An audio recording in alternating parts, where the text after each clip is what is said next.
Bienvenidos a una edición más de Muy Argento. Del otro lado tenemos un futbolista de esos que hicieron historia.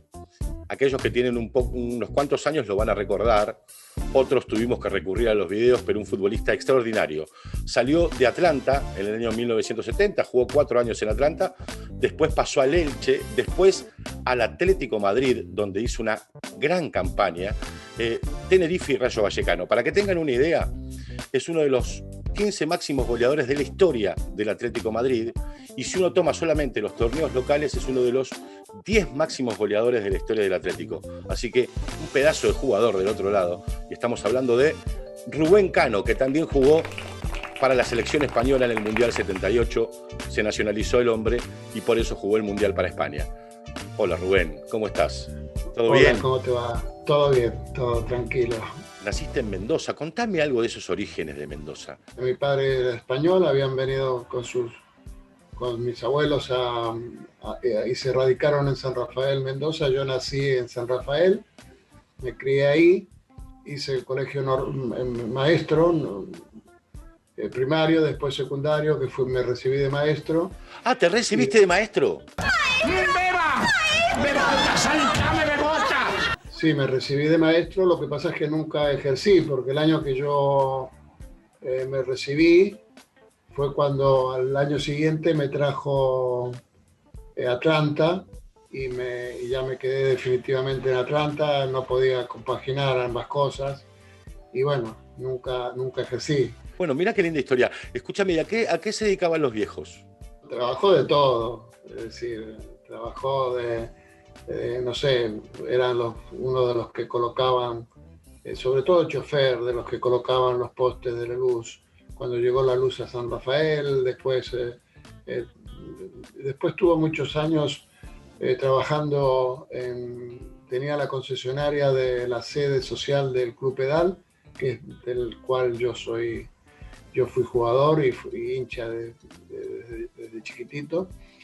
Y bueno, después tuvo un infarto y tuvo que dejar porque aconsejado por el médico del humo del cigarrillo, de estar ahí atendiendo el club, que era un club social donde se reunían la gente a jugar, a los dados, a las cartas, a los socios. Tuvo que dejarlo y se fue a vivir a la ciudad de Mendoza y se pusieron una pensión para estudiantes, ¿no? ¿Y mamá a qué se dedicaba, Rubén? La casa y bueno, en el club también, a la limpieza del club, en la pensión también de estudiantes a la limpieza, a la casa y a los hijos, ¿no?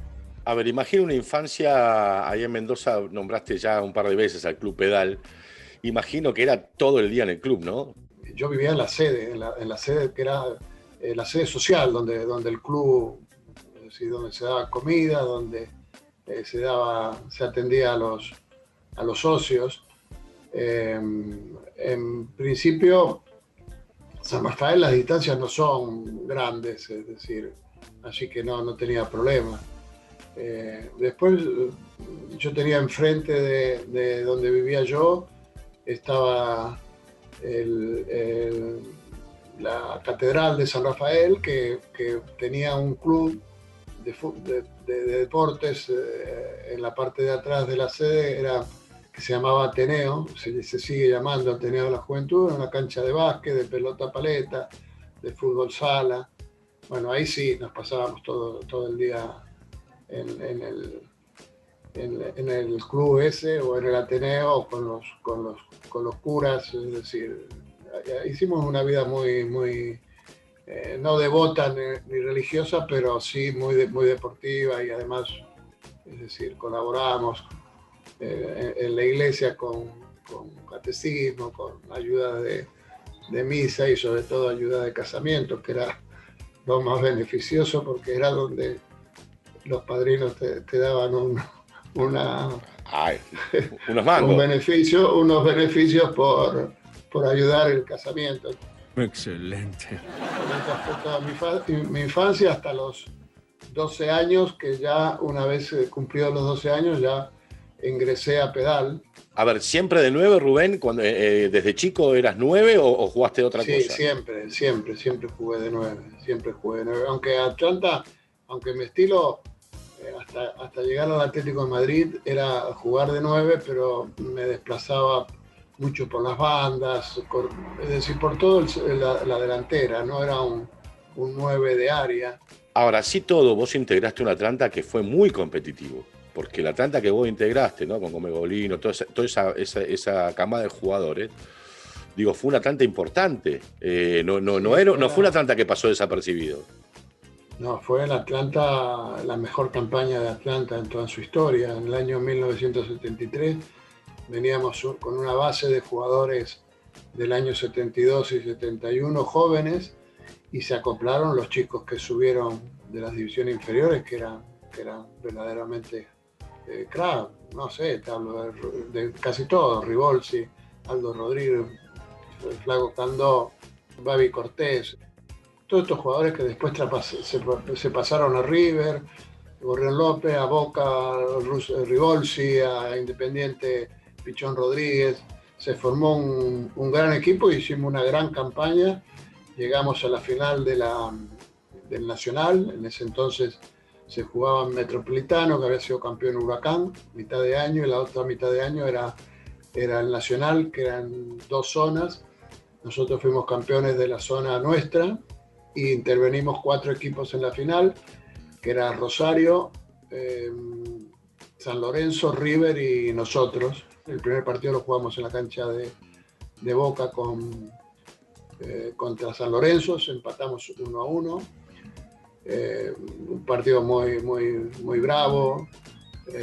Tuvimos la mala suerte de ser expulsados. Bueno, yo completé tarjetas y 4 o 5 jugadores no pudimos jugar el segundo partido contra Rosario, que fue el que se perdió 1-0, y después ya se empató con River, así que quedamos tercero, pero pudimos con mucha facilidad haber sido campeón, por si no nos jugábamos casi todos los 4 o 5 jugadores que fuimos amonestados y expulsados en el primer partido, podríamos haber jugado contra Rosario y haber ganado, y éramos prácticamente asegurado el campeonato, ¿no? Contame algo de esa batalla con San Lorenzo, digo, que habrá sido brava, o de esas batallas que vos tuviste. De entrada estábamos alojados en el mismo hotel, de entrada. Así que imagínate lo que fue después del partido tan bravo que hubo, en donde hubo 2 o 3 expulsados, hubo 2, es decir, varias tarjetas. Yo completé el ciclo de tarjetas, por eso no pude jugar. Después tuvimos que volver al hotel donde estaban alojados los jugadores de San Lorenzo, ellos comiendo por un lado y nosotros comiendo por el otro. Cuando terminamos de comer, la bronca seguía, teníamos que subir a las habitaciones porque después venía el próximo partido. Seguíamos concentrados. La estás haciendo livianita, me parece, pero uno supone que habrán volado un par de piñas ahí, ¿eh? Y sí. Un par de piñas y otros separando. Yo normalmente no era de pelea. Imagínate la tensión que había, ¿no? Pero bueno, creo que después San Lorenzo se fue del hotel. No lo recuerdo. Al tercer plato que voló, dijeron, bueno, vamos. Listo, vamos. Alguien se tiene que ir. Nos vamos.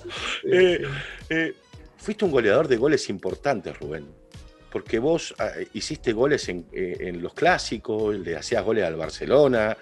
Digo, no es que hacías goles solamente a los equipos de mitad de tabla. Digo, en los clásicos aparecías. Sí, tuve mucha suerte porque en muchos partidos definitivos para un equipo hice los goles. Es decir, ya en Pedal, el segundo año de campeón, el primer año que fuimos campeones, la final, ganamos 1-0, hice el gol yo. Después en Atlanta, el año 71, nos jugábamos el descenso contra los Andes, en la cancha de Atlanta, el que perdía descendía. Y bueno, tuve la suerte de hacer 2 goles. Ese día ganamos 3-0 y el penal que me hicieron, es decir, así que prácticamente salvamos,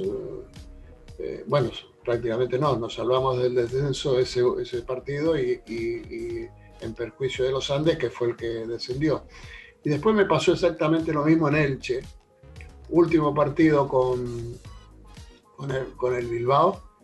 Ese entonces el Bilbao no corría riesgo de descenso. El Elche sí, teníamos que ganar sí o sí, no podíamos ni empatar, y pudimos ganar 2-0 o 2-1, no recuerdo, y hice también los 2 goles yo. Bueno, después vino el gol definitivo cuando fuimos campeones en el campo del Madrid, que era el año que pasé al Atlético de Madrid. Jugábamos, quedaban 2 partidos, el último contra el Real Madrid, hice el gol yo contra el Real Madrid, con ese gol fuimos campeones.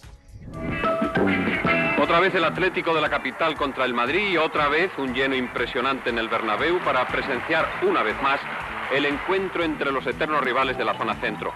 En esta ocasión, una victoria o simplemente un empate daban al Atlético la oportunidad de proclamarse triunfador del campeonato de Liga 1976-77. El partido arbitrado por el colegiado Carreira Abad resultó entretenido y se vieron bonitas jugadas por ambas partes, aunque los atléticos, mucho más hechos en la actual liga, mandaron en bastantes ocasiones.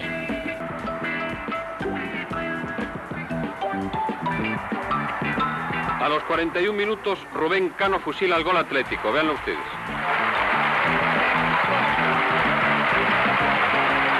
Júbilo, entusiasmo y abrazos entre los jugadores atléticos.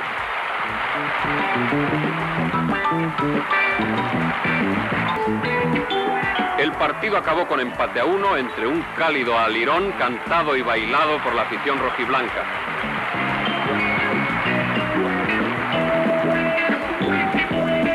El último partido, nosotros ya siendo campeones, jugábamos en la cancha del Atlético de Madrid frente al Valencia.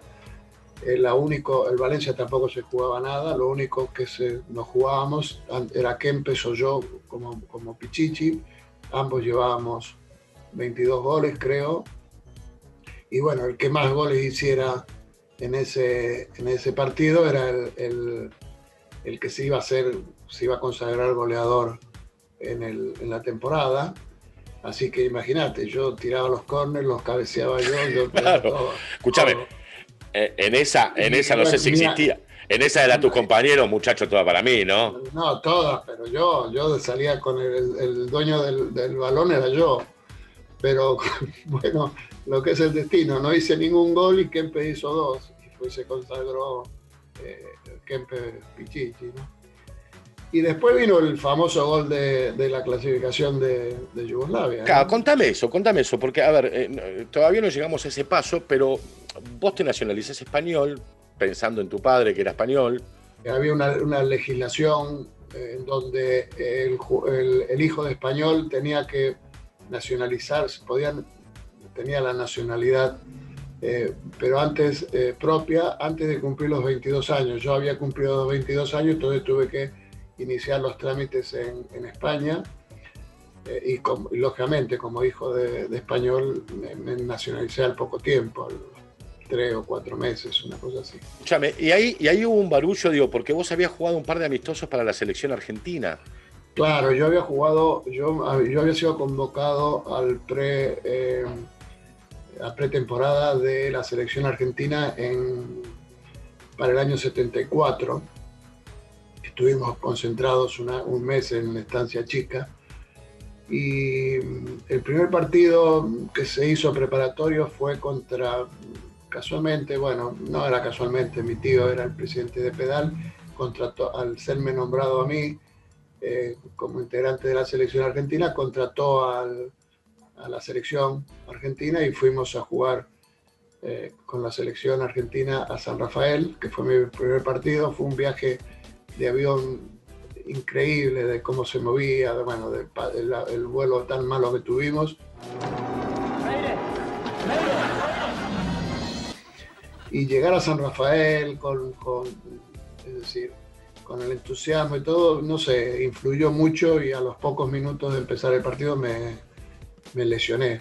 Y después vino, sí, el último partido que fue en Rosario, el famoso partido que nos bailó la selección rosarina, que era una mezcla de jugadores de Ñusoló y Rosario. ese día fue el que jugó Karlovic. El Trinche. El Trinche Karlovic. Va, ese día sí, nos volvieron locos y nos ganaron 3-1. ¿Era tan bueno el Trinche como se decía o el mito lo terminó agrandando? Más o menos. Mirá, yo personalmente a él no lo recuerdo. Yo sí recuerdo al equipo que habían formado en ese entonces, ambos, tanto Rosario como Newell's Old Boys, ¿no? Nos dieron realmente, el primer tiempo fue un baile. El segundo tiempo bajaron la mano, se comentó, es muy comentado de que Cat y Baraca, que eran los entrenadores de la selección, le pidieron al entrenador que bajara, saque la patita, sí, ¿no? Un poco. Sí, baje que la mano y que lo cambiaran al Trinche. Yo no me acuerdo exactamente, pero bueno, sí, sé las anécdotas de él, todas las anécdotas, ¿no? Y todo lo que lo comentaban y lo admiraban. En ese partido sí jugó muy bien Kempes, me recuerdo. Tal es así que en reemplazo mío fue Kempes a Alemania. Y inclusive, como no había tiempo para hacerle el traje, yo sí ya tenía el traje hecho, se tuvo que poner el traje, fue con el traje mío a Alemania. Ah, mirá. Le tuviste que dar el traje encima. Sí.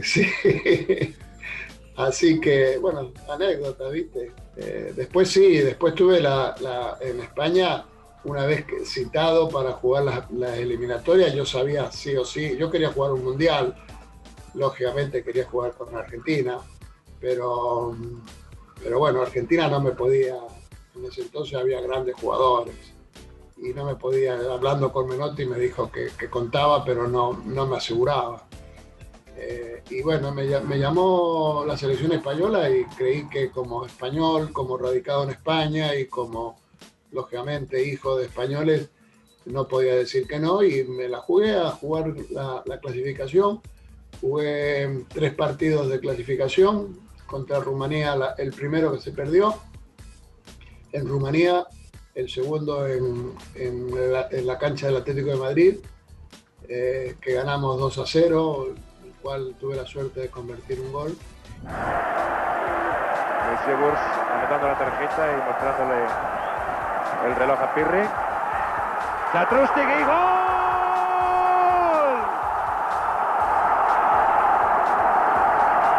¡Gol de España! El gol que hacía falta. Lanza la falta Pirri, tocará Rubén Cano. Ahí tienen la repetición. Salta Rubén Cano, toca de cabeza, entra Satrústegui al remate y gol de España. Y después el último y definitivo contra Yugoslavia en Yugoslavia. Que era contame, no, ese es tremendo. Ese es tremendo porque recién hablábamos hace un ratito de esa batalla con San Lorenzo y demás. Eso fue una batalla en serio. Ya se venía la rivalidad porque los 2 mundiales anteriores en Alemania, Yugoslavia había eliminado a España, entonces España no pudo participar. En el mundial anterior, en el 70, en México, Yugoslavia había eliminado a España. Es decir, así que los 2 últimos mundiales anteriores no había podido jugar España porque había sido eliminado por Yugoslavia. Imagínate, último partido en Yugoslavia, el que ganabas se clasificaba. Y ya de entrada al campo era hacer el calentamiento. Recuerdo perfectamente que no había en ese entonces los alambrados en el campo y se tiraban los hinchas, se saltaban los alambrados a agredirnos. Nosotros, la policía, les tiraban los perros. Yo me acuerdo de esa imagen perfecta, les soltaban los perros corrían todo el campo detrás de la persona que... Todo eso en la entrada en calor, Rubén. Entrada en calor. A la pelota. Tuvimos que dejar de calentar en el campo y meternos adentro. Y después ya empezó el partido. Había una anécdota, un jugador que después yo tuve mucha amistad con él porque jugó en España y se hizo representante Custodi, un delantero centro de 2 metros de altura, parecía más un boxeador de peso pesado que de jugador. Me contaba la anécdota que él nunca se imaginaba que lo iban a llamar para esa selección. Yugoslavia tenía un equipazo grandísimo y lo llamaron y lo citaron porque, bueno, para estar ahí adentro del área. Ya te digo que era un tipo muy grande, muy alto, muy potente, y bueno, a los 5 minutos más o menos le hizo una entrada. Ya la entrada al sacar de campo, que se la doy yo no me acuerdo si a Leal, y bueno, ya ahí en cuanto fue a agarrar a Leal vinieron como locos y cuando la tiraron para atrás ya a uno casi lo lesionan, y la siguiente jugada lesionaron a Pirri, que era otro también, pero ya con una lesión grave que lo tuvieron que retirar del campo, ¿no? El capitán español Pirri fue cazado en sus 2 primeras intervenciones y hubo de retirarse lesionado a los pocos minutos de iniciarse el encuentro. Lo peor de todo era, aparte de las entradas, era la agresión que sufríamos cuando el balón no estaba en juego, porque, es decir, que no enfocaba la televisión. Es decir, no sé, capaz que estábamos en el área nuestra y el defensor mío me estaba pegando. ¡Fíjate, me está pegando! Me estaba pellizcando, me estaba tirando los pelos. Uno no podía reaccionar porque sabía que si reaccionaba te expulsaban y te perdías el Mundial, porque 2 partidos te daban. A 2 o 3 partidos te iban a dar, y así que no ibas a jugar el Mundial. Entonces no podíamos reaccionar ninguno. Y después la jugada del gol fue a mitad del segundo tiempo, una pelota que metió así en profundidad Juanito a Cardeñosa. Cardeñosa ya estaba a punto de salir.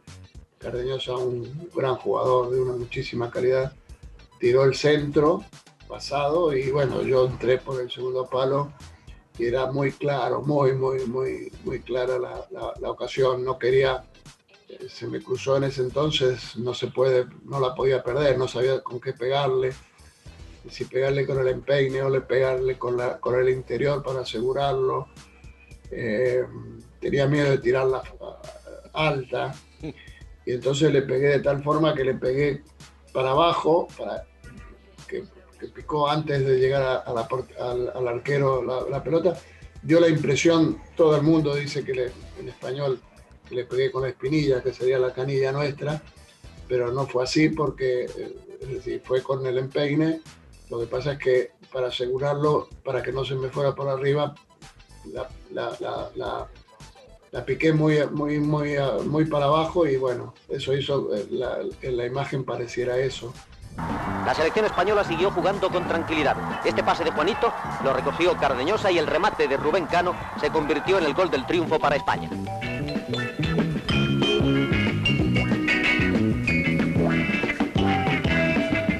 Vemos de nuevo el gol del ariete español que puso en silencio los graderíos. Hay un botellazo a Juanito, ¿no? Sí, a Juanito cuando le hacen el cambio, Juanito hace con el dedo así para abajo y le tiran una botella de Coca-Cola que le pegó en la cabeza. Se ve después en la imagen, nosotros no nos dimos cuenta, se ve en la imagen que explota la botella, Juanito cae desmayado, pero se recupera rápido, a pesar de que, bueno, de que podría haber sido mucho más grave de lo que pasó, ¿no? Estamos hablando de una botella de vidrio, Rubén, no una botella plástica. Sí, fue una botella de vidrio, fue una botella de Coca-Cola, de vidrio. Tremendo, una botella que te vuela de la tribuna y te impacta en la cabeza, de vidrio. Sí. No lo mató de casualidad. Y sí. No lo mató de casualidad, sí. Saldrá Juanito del campo y entra Dani.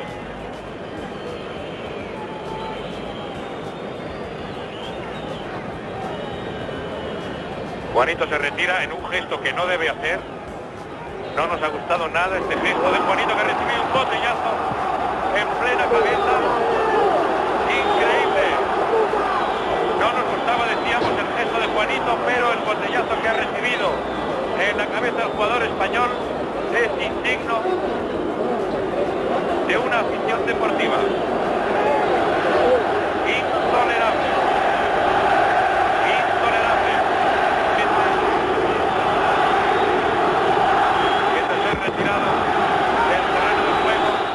por eso te digo que fue muy...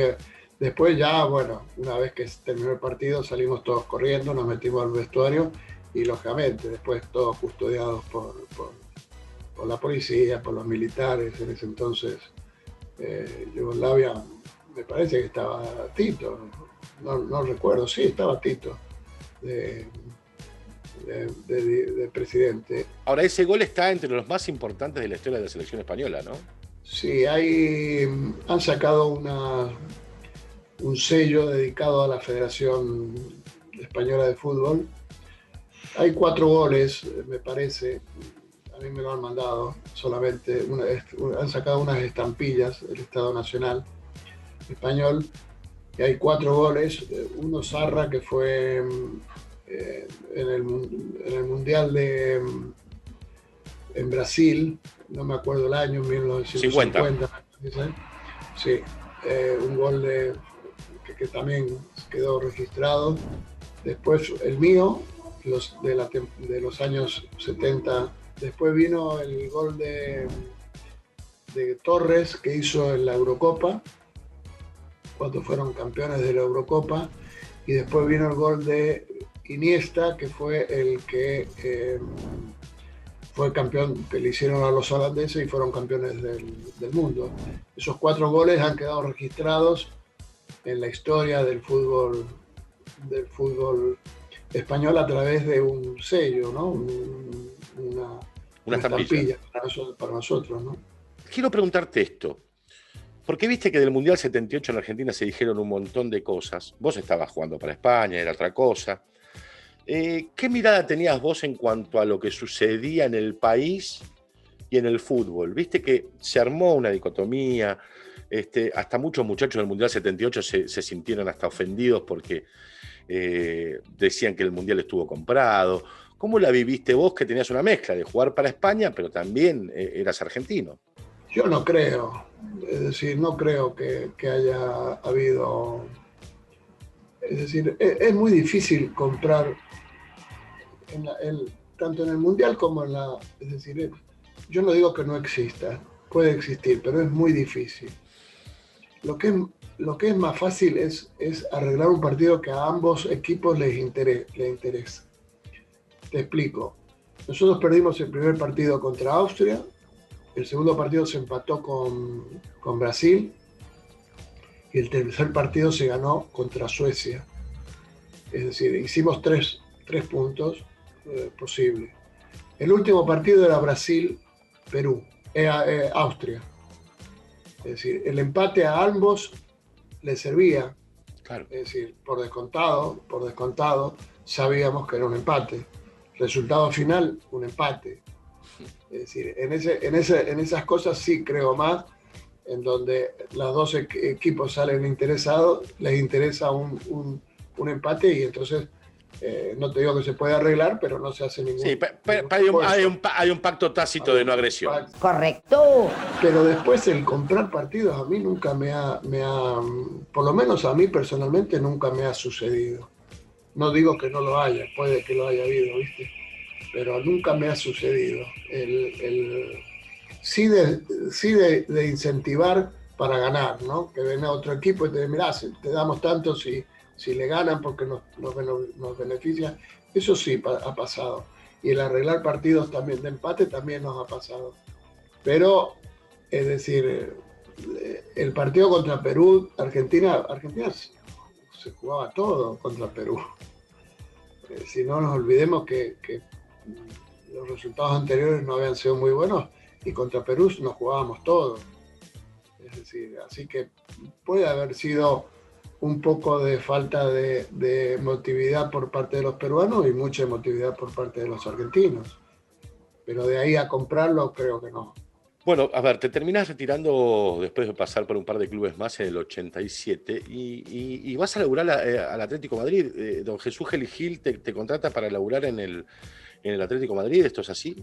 Y bueno, había fallecido Vicente Calderón, que era el presidente, y se convocaban elecciones al Atlético de Madrid y yo como había sido jugador del Atlético de Madrid, con bastante prestigio, bueno, varios candidatos me buscaron para apoyar a la candidatura En ese entonces yo tenía cierta amistad con Jesús Gil, me dijo, le dije que sí, que podía, que yo colaboraba, creía que era en ese entonces que podía ser el presidente que más dinero disponía para reforzar el Atlético.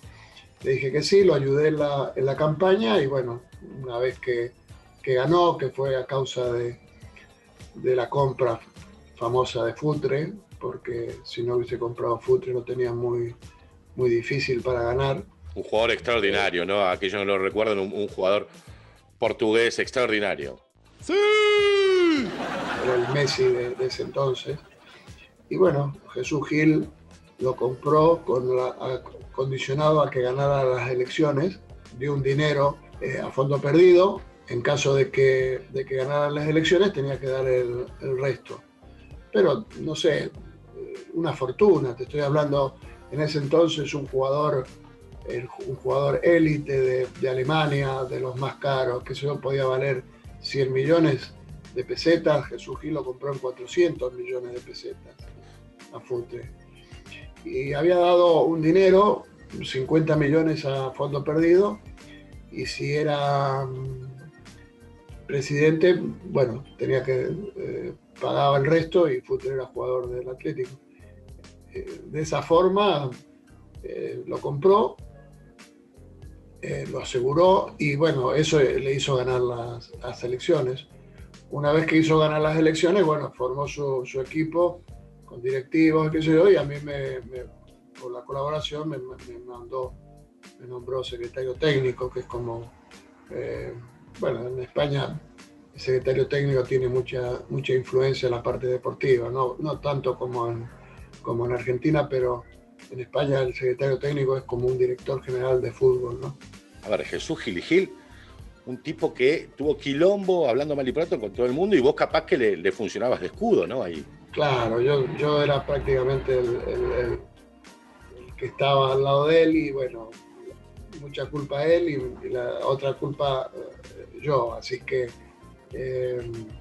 después era una persona que no se podía, que le gustaba, era un hombre de negocios, que le gustaba mucho comprar y vender, era muy difícil hacer un equipo con él, es decir, se metía con los entrenadores, es decir, yo tuve la desgracia de llevar a 3 argentinos. El primer entrenador nuestro fue Menotti, tuvo un problema con Menotti, pero por lo menos fue el que más duró por lo menos 7, 8 meses. Después llevé a Pastoriza y duró 15 días, es decir, se metió en la alineación y bueno, ya, se peleó. Yo no admito injerencia ni... Es decir, injerencia todas, consulto todo, charlo todo, escucho todo, pero las decisiones siempre son mías. Y como yo me meto en todo, y en el decálogo mío está, para saberlo ya para siempre, que yo, como presidente de la entidad, opino de lo que me dé la gana, o sea, ya es para quitar el tabú ese, Gil se mete, Gil no se mete. Me meto en todo que creo que es beneficioso para la entidad. Y al que no le guste, lo siento. Y después se me ocurrió llevar a Coco Basile, que pasó exactamente igual. Otros 15 días más. Pero a ver, Pastoriza no habló tanto para el afuera, Menotti tampoco tanto para el afuera, creo, pero el Coco Basile salió a tirarle. Ahí hubo una discusión por una radio y entonces fue cuando le dijo, bueno, el problema nunca podemos llegar a un acuerdo porque cuando yo me levanto vos te estás acostando.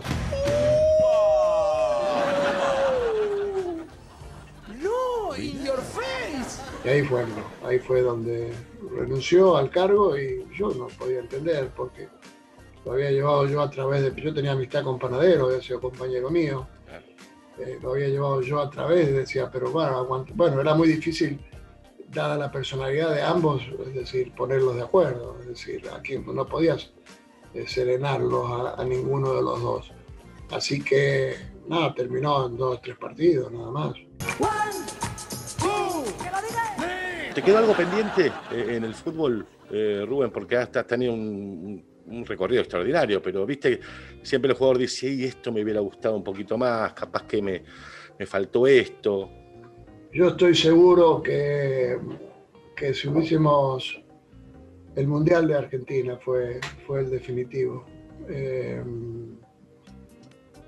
Creo que podríamos haber hecho un mejor papel. Y después otra cosa pendiente que me quedó fue también no seguir en la selección española. Yo tuve un pequeño problema en la selección española jugando la eliminatoria para la Eurocopa. Y entonces, jugando para la selección española contra Chipre, empezaron a gritarme indio fuera, indio fuera. Y bueno, me puse mal, hice un corte de manga y presenté la renuncia. Y bueno, volví a jugar un partido amistoso contra Portugal en Vigo y pasó exactamente lo mismo. Entonces, bueno, de ahí fue mi renuncia definitiva a jugar en la selección española. Creo que puede haber sido más por calentura o por bronca o por no entender por qué motivo, es decir, se me discriminaba por ser argentino. Podría haber jugado la Eurocopa e inclusive podría haber llegado a jugar el Mundial del 82, pero bueno, la renuncia hizo que no jugara nunca más en la selección, ¿no? Pero estos actos discriminatorios, digo, que sufriste vos, ¿los sufrían muchos? ¿O a vos te dolió más porque vos habías dado mucho y habías rendido mucho? Cuando íbamos a jugar con el Atlético a Bilbao o a San Sebastián, es decir, toda la cancha era indio fuera, contra los argentinos o los sudamericanos. Pero nosotros a eso ya lo teníamos asumido, es decir, ya nos daba, es decir, no entraba por un oído, no sabía, es decir, no salía por el otro, inclusive posiblemente nos alentaba más, pero es decir, la bronca mía fue jugando para la selección argentina, para la selección española, claro, en donde yo había colaborado para la clasificación famosa del Mundial del 78, entonces la indignación fue eso, ¿viste? Eso influyó mucho, pero posiblemente quizás yo tenía el apoyo tanto del entrenador como de los compañeros, de todo, pero mi bronca hizo que renunciara. Posiblemente si no hubiese renunciado hubiese participado en la Eurocopa, por lo menos, de Francia o en el Mundial de mismo España, ¿no? Te quiero hacer un ping-pong. A ver qué... Prometeme decir la verdad, ¿eh? Igual te recontra sincero, Rubén. Súper sincero. Yo no tengo ningún problema porque no tengo nada que esconder, ¿viste? Está muy bien, está muy bien. Bueno, a ver, arrancamos fácil. ¿Cuál fue tu primer auto? Un Peugeot, sin saber manejar, nunca había manejado. No te pregunté esto, ¿cuánto hace que estás casado? Y me casé para irme a España en el 74. Es decir, llevó muchos años, además que, es decir, ella, mi actual mujer, se recibió de maestro conmigo, así que nos conocemos desde... de toda la vida, Rubén, de toda la vida. Del secundario. Ella, a pesar de ser de Buenos Aires, el padre lo trasladaron a San Rafael, y bueno, se fue con la familia y ella estudió en el mismo colegio que yo, éramos compañeros de grado. Después, cuando vine a jugar a España, a Buenos Aires, nos encontramos. Ella vino a estudiar psicología, yo vine a Atlanta, nos reencontramos a través del padre, porque el padre era muy futbolero y me fue a ver y bueno, ya me iba a ver. Zafaste ahí, no tenías un suegro que la cuida, zafaste, ahí ganaste los puntos con el suegro. Sí, aparte sí, tipo fuera de serie. ¿Tenías un apodo de chico? Nene, me decía mi hermano, pero era muy familiar, nada más. Decime una canción con la que te identifiques, una canción de esas que te gusta mucho y de esas que la tenés siempre en el recuerdo, puede ser vieja, puede ser nueva. Tengo una canción muy entrañable que me tocó bastante, la de Piero, mi viejo. Mi padre, ¿no? Mi viejo, sí. O sea, me marcó bastante, no sé por qué, pero siempre la recuerdo con mucho cariño. La balsa, Puerto Montt, sí, Puerto Montt. Los iracundos, Puerto Montt. Los iracundos, bueno, todas esas canciones me marcaron bastante, ¿no? ¿Te confundieron con alguien alguna vez? No, me decían en el colegio que me parecía Jean-Paul Belmondo, pero me parecía que me decían que me lo decían por por amistad que por otra cosa, ¿no? Pero escúchame, esperá. Quiero una foto tuya del colegio, así la comparamos con Jean-Paul Belmondo. Me decían Jean-Paul Belmondo, sí. ¿Le pediste alguna vez alguna foto, un autógrafo a alguien? Una vez en España fuimos a ver a Rafael, y sí le pedí una foto autografiada, pero para mi cuñada, que era fanática de Rafael, vivía en Buenos Aires y me la autografió.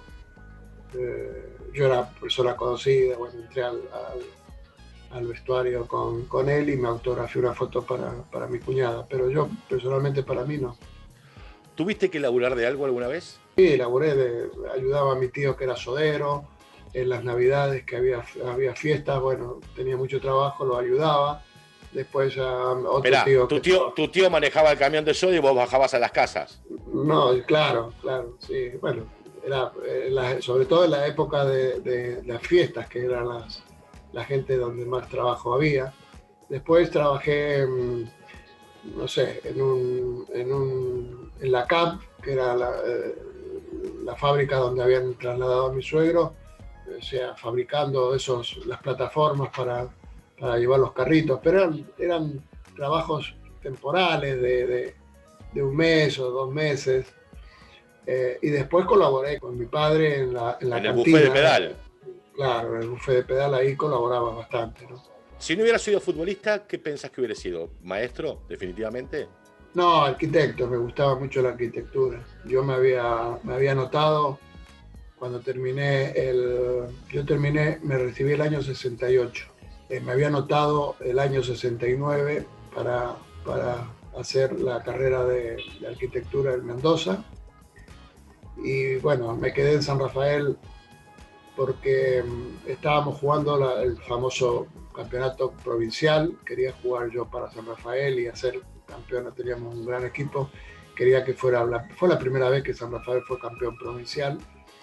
Y me quedé a vivir en la casa de una tía en San Rafael.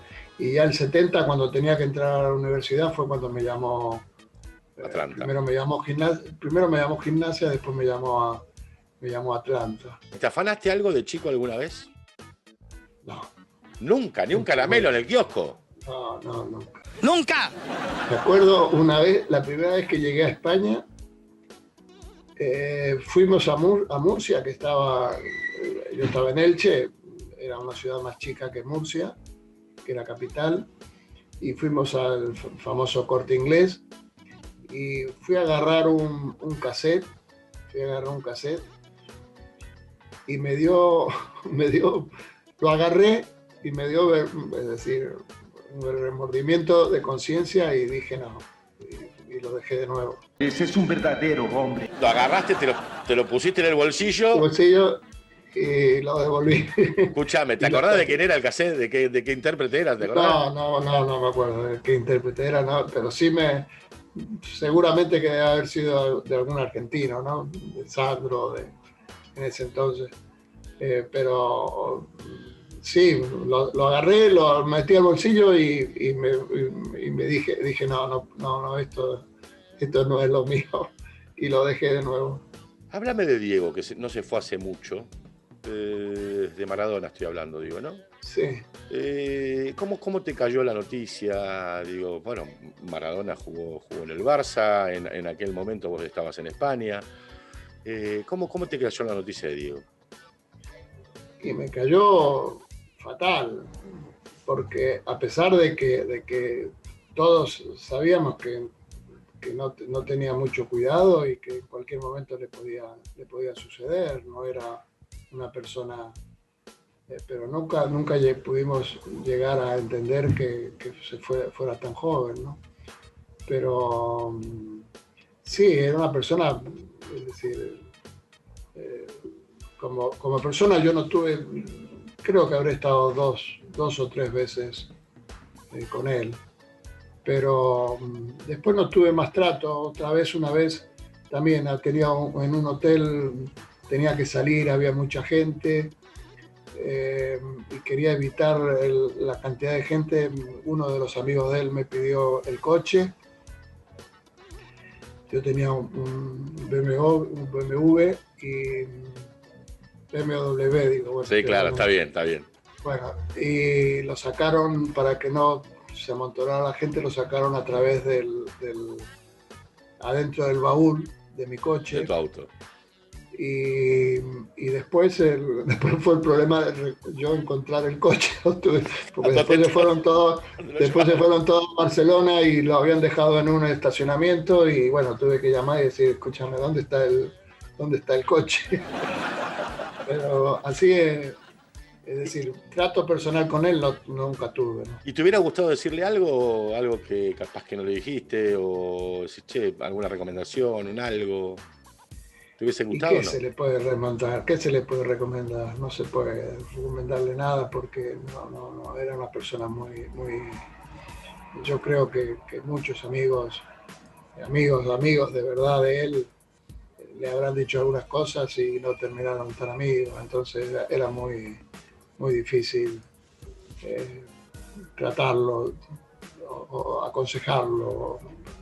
Es decir, sabíamos que lamentablemente tenía una vida muy agitada, ¿no? Así que era muy difícil. Yo las veces, el día que estuve no fui capaz de decirle nada. Es decir, solamente saludarlo, comer, contar un par de chistes y nada más. Y nada más. Fue en el año 83 cuando estaba en Barcelona. ¿Para qué sos bueno, aparte de que fuiste un gran 9? Digo, ¿para qué sos bueno? Fui jugador de primera división en San Rafael de básquet.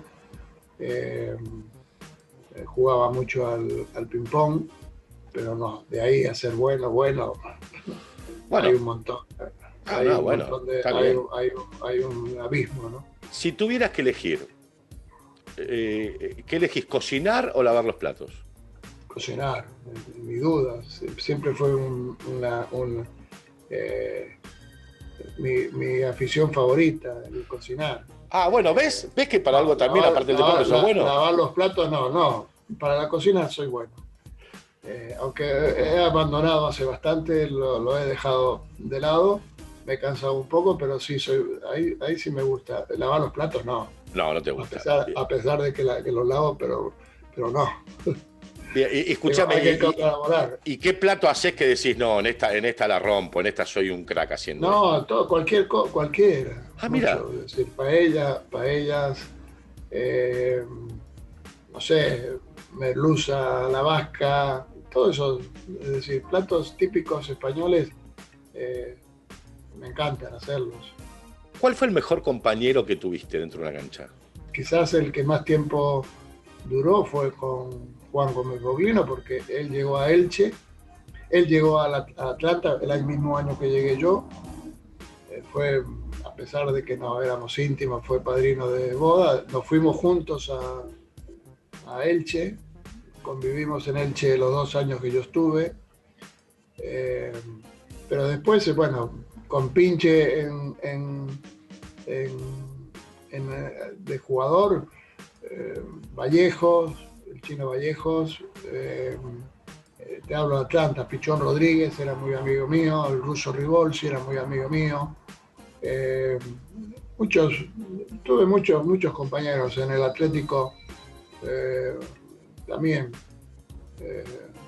muchos. Leal y Leiviña vivían en el mismo edificio que yo, así que convivíamos prácticamente, hasta pasábamos la fiesta juntos. A nivel general fui bastante amigable con todos, ¿no? ¿Cuál fue la frase de Rubén que te marcó más en tu etapa como jugador? Una frase que te haya dicho alguien y ¿quién te la dijo?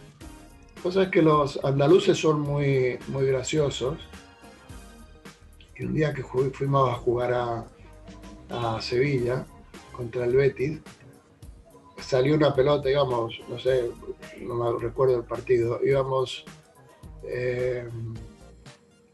ganando, y salió, el balón lo hacía fuera del campo, y salí yo a recogerlo, y un gracioso de Sevilla me dijo: Rubén, eres más feo que el tren, me dijo así, tan gracioso.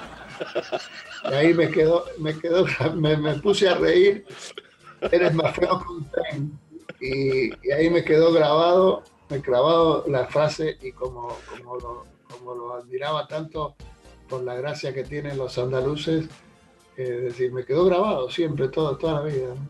Hablando con españoles y demás, si tuvieras que recomendarle 3 lugares de Argentina que un español tiene que visitar sí o sí, ¿cuáles serían? 3 lugares de Argentina.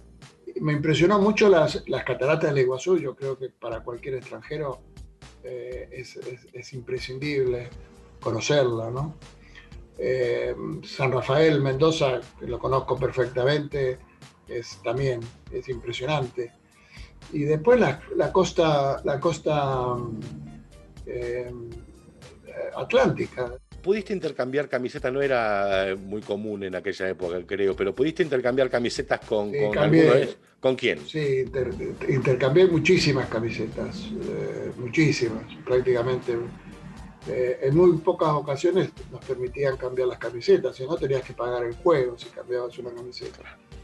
Entonces no nos permitían, pero bueno, en determinadas ocasiones, partidos internacionales o partidos así de un trofeo, sí, cambié camisetas con todos. Tuve no sé si la desgracia, para mí fue una satisfacción, que las regalé a todas. No tengo ni una camiseta, es decir... ¿No te quedaste con ninguna? No, todas, inclusive la fui regalando a personas, no sé, discapacitadas. Yo tenía una de mucho recuerdo, que fue la de la clasificación de España. Se la regalé a una persona, a un nene discapacitado, doné para hospitales, es decir, cuando vino la selección argentina a jugar acá, a la selección española a jugar acá, tuvieron la gentileza de preguntarme si querían alguna camiseta. Me trajeron 5 camisetas españolas de la selección con mi nombre, y las regalé a todas. Es decir, hoy por hoy no tengo ni una camiseta. Solamente tengo una camiseta, que es cuando se hizo el aniversario de los 100 años de la Federación Española, que nos invitaron. Bueno, hicieron como recuerdo una camiseta antigua, de esas que se llevan, que se usaban con un cordón. Claro. Bueno, de esas hicieron una camiseta de la selección española con tu nombre, y fue la que nos obsequiaron en ese homenaje, junto a otras cosas. Fue la única que me quedó, y bueno, pero siempre la fui regalando, siempre tuve porque dije yo ya la he vivido, ¿para qué? Es decir, capaz que hago más feliz a alguien con la camiseta que tenerla yo guardada, ¿no? ¿Cuál fue el mejor entrenador que tuviste? Spinetto en Atlanta me apoyó mucho, me ayudó muchísimo. Después Pipo Rossi, también, cuando hizo la famosa campaña, fue también el que convivimos en España, también fue el que me llevó a España. Y después en el Atlético de Madrid, Luis Aragonés. Fueron los tres entrenadores que más me marcaron. Es decir, creo que más conviví con ellos y que más me enseñaron, ¿no? ¿Sabés que hay una fábrica de colchones en Madrid que se llama Senso Medical? Son colchones terapéuticos extraordinarios del amigo Rafa.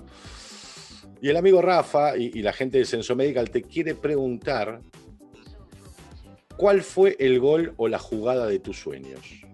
Ya te digo, es decir, yo hay 2 goles importantísimos. Ese es el del Mundial, es indescriptible, porque era una clasificación para un Mundial.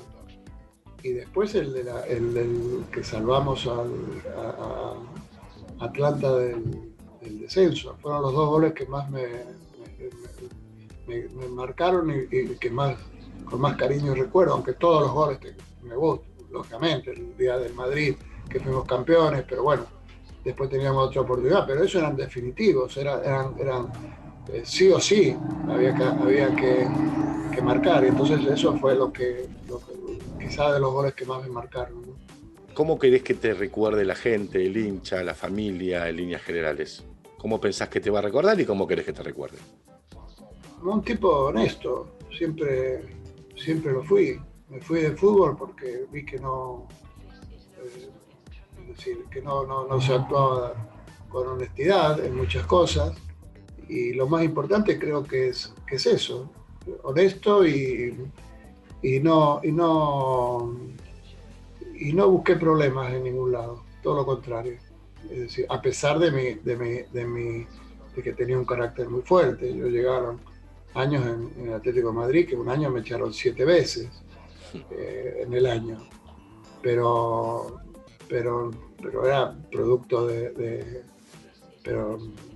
la calentura de los partidos y nada más, ¿no? Pero después no tuve nunca ningún problema con nadie, ni en la vida, ni desde chico. Agradecerte por todo este rato, porque realmente hemos recorrido toda tu vida y el que esté del otro lado, que te haya visto jugar, te va a recordar seguramente con mucho afecto, y el que no te vio jugar va a saber quién fue Rubén Cano a partir seguramente de esta entrevista, si es que la está viendo del otro lado. Así que muchísimas gracias. Bueno, agradecido a vos y sobre todo un gran recuerdo a todos los españoles. Gracias, y a toda la gente que está del otro lado de Medio Argento. Hemos recorrido la vida de Rubén Cano, un goleador extraordinario, realmente extraordinario. Como dijimos en el comienzo, está entre los 15 máximos artilleros del Atlético de Madrid de toda la historia, y si uno toma solamente los torneos locales, está entre los 10 máximos goleadores del Atlético de Madrid. Así que imagínense qué pedazo de jugador fue Rubén. Gracias por estar del otro lado, gracias Rubén de vuelta, y hasta la semana que viene. Gracias, un abrazo a todos. Argentino.